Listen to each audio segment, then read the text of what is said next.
Hey guys, and welcome back to my channel. Today we're going to be doing a video on Demeter.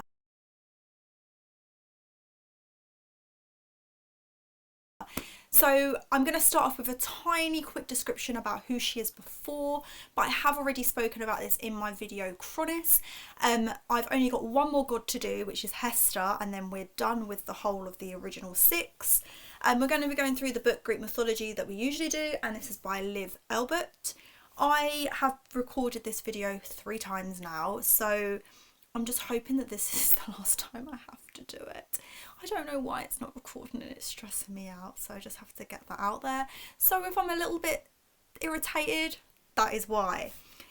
Okay, so Demeter. So she is the goddess of agriculture and harvest, and her Roman name is Ceres. So this is an image of her looking very beautiful and very harvesty. Okay, so she is the daughter of Cronus and Rhea. She has Zeus, Hades, Poseidon, Hera and Hester. They are her 5 siblings. So they all got eaten by Cronus other than Zeus. Zeus comes in with his thunderbolt, cuts open his father's stomach, unleashes all of his siblings, puts him in Tartarus, chains him all up. He's never seen from again, or is he? Not in this video he isn't, but is he? And then he basically becomes Lord of the Skies, Lord of all the gods, all the Olympians. Poseidon takes the sea, Hades takes the underworld, Hera becomes Zeus's wife, Demeter is harvest and agriculture, and Hester becomes a virgin goddess and goes off to do home and hearth. So Demeter, she is the mother of Persephone and mother-in-law to Hades, and also sister to Hades. The video is linked below, so you can check that one out. We're not going to talk too much about Demeter and her daughter because we speak about the abduction of her daughter and where her part plays in the video that I've already linked. But we are going to talk a little bit about it because that is what her big myth and her big story. Okay, so whilst I was reading about Demeter and learning about her, I found out something that I didn't know, which we'll get onto in a second, but I've had to Google the hell out of this, and I was going to use my phone to explain what it was now, but I don't think I need my phone as much considering this is the 3rd time I've recorded this video. So I'm hoping that it's all sunk in and you might only need to watch my videos 3 times to understand everything I'm talking about, because if this works, maybe my photographic brain, which isn't photographic, which isn't even how you say it, maybe I can do it. Maybe I can do it. Okay, so Demeter was one of the first born gods. She was daughter of Cronus and Rhea, and most famous for being mother of Persephone, who was queen of the underworld. As the goddess of agriculture and harvest, she controlled the farming for ancient Greeks and was vital to their day-to-day life. Demeter also became the preceding goddess of the Elysian Mysteries, a secret ritual of mystery cult. Initiates were understood to find themselves in a special place underworld upon their deaths, the blessed Elysium. So, I didn't know about this. I didn't know about the mystery. I didn't know about the cult. I didn't know about any of that. I knew about the abduction, and I knew that Demeter went to search for her daughter, and I knew all of that. I knew how she got her back. I knew that. I just didn't know that she was part of a cult. I had no idea. Like, to me, Demeter was always just the goddess of harvest who didn't really have anything to do with anything. Bit more involvement than her sister Hester, but I didn't think she had anything to do with anything. Like, I didn't think she was this important, this much of a mystery to her. And we're going to find out exactly what the Elysian Mysteries were today in this video, and I want you to tell me if you knew anything about them, because I just didn't know anything about them. Okay, so these weren't like modern cults. So simply a group of people who worship the practices and the secrets to all but those that were officially initiated. The Elysian Mysteries were the most important part of ancient Greece culture. Okay. So when Demeter's daughter Persephone was kidnapped by Hades, Demeter panicked. At first she had no idea what happened to her daughter, and for 9 days Demeter searched the earth day and night for her daughter, and in all that time she didn't eat or drink anything. Finally she met with the witch goddess Hecate, who told her that she heard Persephone cry out when she'd been taken, but she didn't know who had done it. She offered to help Demeter continue her search, and together they went to see the Titan Hellas, who was the god who brought the sun over the sky. He was the god that would bring the sun over the sky every day. He was bound to see everything. I mean, he had, like, I think he was a bit of a gossip, really. So it was Helios who then told Demeter that Hades had taken her daughter. He also told her that Zeus actually gave Hades permission to do this. So with this information that her brother, Persephone's own father, had given Hades permission to kidnap, this was the final straw for Demeter. Her panic and fear turned into rage, and she was determined not to return to Olympus. Instead, she wandered the earth in absolute fury and despair. Because of this, and because she was god of agriculture, her despair affected the earth itself. Nothing grew while she was at this stage. Crops withered and died, and the earth grew dry and barren. So because she was goddess of harvest and helped create all of the grains of earth and whatever for people to eat, because she was so upset and she wasn't doing this, Zeus then got a bit annoyed and was like, hang on a minute, I need to actually help this now, because I can't have people starving because they're not going to be able to worship me. So he actually got involved in the end.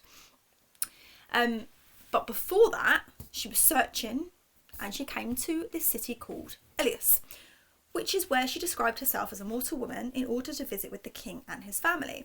At this point, she was just searching for something to give her meaning and distract her from how much she missed her daughter. Because the way the underworld works, you're not actually allowed to go in there unless you're a part of it or you have permission. It's like its own domain. So Hades would literally not have allowed her to go in there. Therefore, Demeter couldn't just go in, knock on the door and grab her daughter. She needed permission, and Hades wasn't going to give that to her.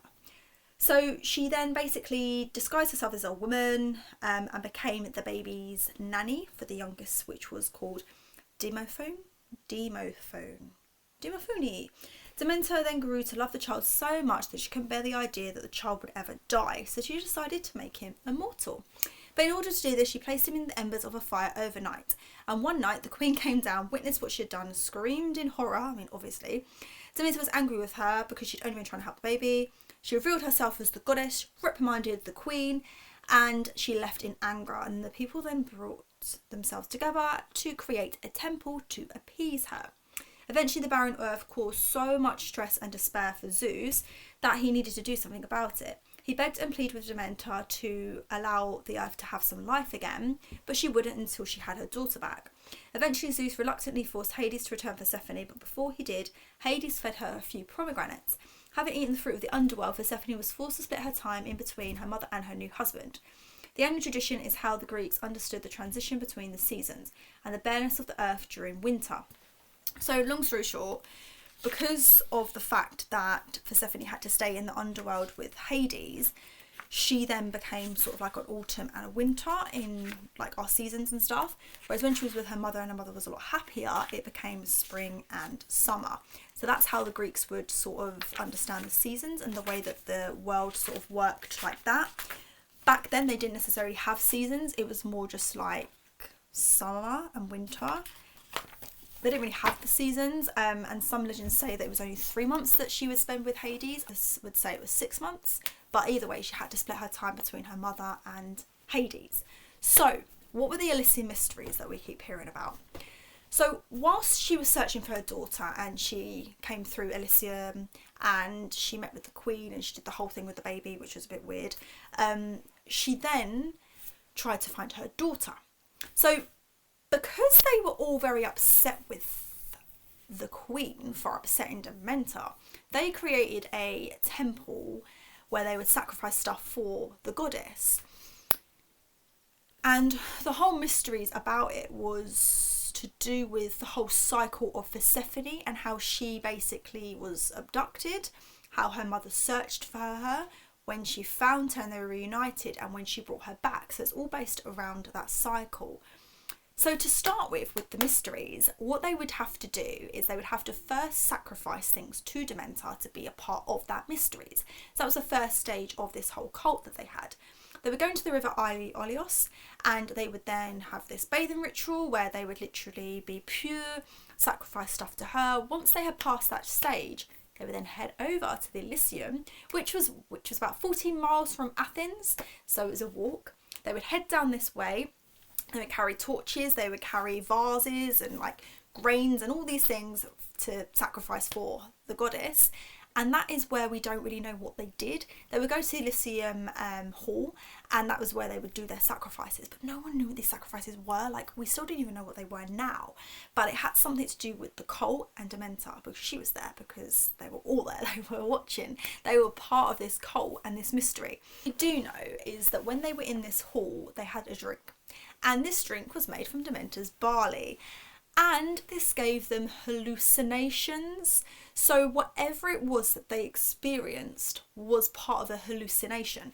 So as we know, the priests, well, you might not know, but the priests of Apollo in Delphi, they would breathe in the toxins around the temple, and she would create her own hallucinations and prophecies through that. So if they were doing a similar kind of thing, anything could have gone down. Anything could have happened. Like, they literally could have been a part of a cult and had no idea what they were doing until afterwards, because they had this hallucination. But because we don't know what happened in there, because we weren't there, I've tried to Google it, and Google doesn't really seem to know either. But one thing that Google did say is the rituals were based on a symbolic reading of the Demeter and Persephone myth, which was offered the initiates a vision of eternal life with the reward in the afterlife.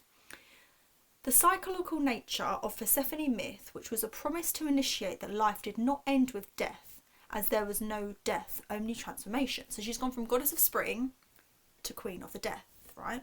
Queen of the underworld.